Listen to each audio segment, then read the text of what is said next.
Hi, I'm Andrew Holzman of Family Tree Counseling Associates. I'm a licensed marriage and family therapist working in Carmel, Indiana. I have 30 plus years of experience working with individuals and couples and families. And I'm entitling this video Individuation and how not to get caught up in your family field. And by family field, I'm meaning some families are very, very close, which closeness is a good thing, but over closeness might not be a good thing because you can lose who you are to the service of the strength of the family. In other words, if the values and the options available to you are limited, you're going to, in a very, very close, enmeshed, overly close family, you're going to go along with that to not feel like an outsider. For instance, I had a client years ago who was an educated person, went to college, had a good job, and his family, though, was not. And when he came back to visit his family, they made fun of him. They were not accepting of him. They were loving in their own way, but they were not close in terms of understanding who he was or understanding what his concerns were in his marriage and in his life. So this was a very enmeshed family who had trouble accepting differences. And that can happen if you go outside of the family values in certain families, such as you marry outside of your religion or marry outside of your race. You have different political views, you have different interests in your family. So generally, families will intergenerationally carry on the same traditions and carry on the same ideas and the same values and the same ways of looking at things. And depending on how strongly differentiated your parents are or were, will help in understanding how easy it will be to differentiate as an individual. So a child is faced with, having their own needs and their own feelings and their own thoughts and their own actions, and at the same time, they're helped to feel and think and act in ways that the family has, which is understandable. I mean, families, there are two kind of biological needs going on here. One is that families want to be close, and you want to be close to your family. You want to feel accepted, you want to feel loved, and the other is the need to strike out on your own and to be your own person and to be kind of the person that you feel like you need to be.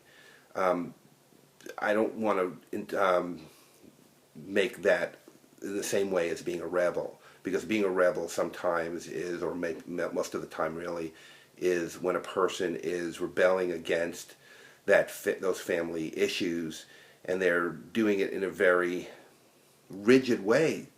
And what I find is that the person who's a rebel, unless they get some emotional help and some awareness, ends up replicating their family of origin issues in their own family. For instance, a person, as a teenager is going to be against the family values, whatever they are. Say if they're a very conservative or a very religious family, and that person's going to not be that same person. They're going to rebel against that. Well, they're going to fight and they're going to argue, and everyone is not very satisfied in the outcome of that. And then when that person strikes out on their own, they're going to all of a sudden go, well, maybe, life is not so easy, and maybe what my family did was okay, and they're going to go back to that, as opposed to really having the options. I mean, there's a difference between just fighting something and being your own person. And it really takes a lot of insight and a lot of awareness and a lot of therapy, whether it's individual or on your own or with a therapist, to help you work on finding your own true voice. Families can be very strong, have a very strong pull. Another client who had a mother who said, well, everyone in this family has to live close, and no one can live further than 30 miles away.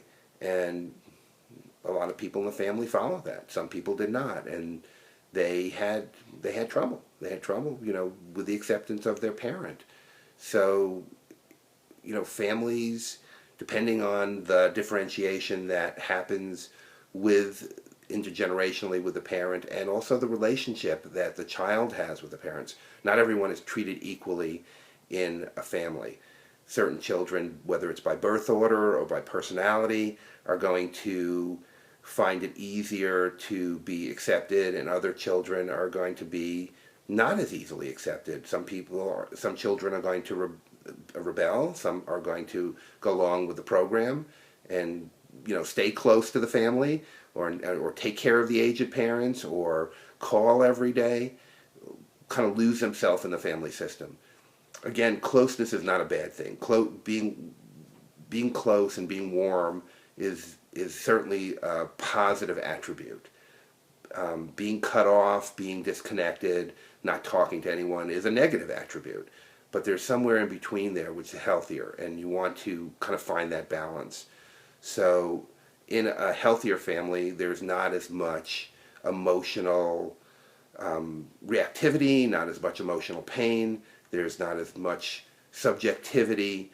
It's much calmer. It's much more zen, if you will. It's much more easy to have your own voice. And if you want to do different things, you have different political views, or you have a different job, or you marry someone who's not of your religion, you're still accepted. You may not, they may not love it. Everyone wants their child to do well and to kind of respect what they're going through and understand what they're going through, I would think. But they're not excommunicated. They're not cut off because they're just being a different type of individual. So individuality has to do with the family, has to do with the relationship between the child and the family, has to do with probably many factors that are personality based. So as we kind of look at families and we talk about families, one of the biggest issues that folks have is how can they be close to their family, and then eventually close to their spouse, who's going to be different than them and come from a different family. How can you be close? How can you be loved? How can you be cared about? How can you be part of the whole, be accepted, and not lose yourself in that? And that does translate into marriages a lot of the time. So folks will feel like their only option might be to divorce their spouse rather than work things out, because they don't know how to work things out. They don't know how to have some space and have some time and have some ability to have their own interests without total cutoff. And total cutoff would be divorce, would be separation. And this is an issue that I work with couples a lot of the time. It's a big issue because it's a very black and white issue.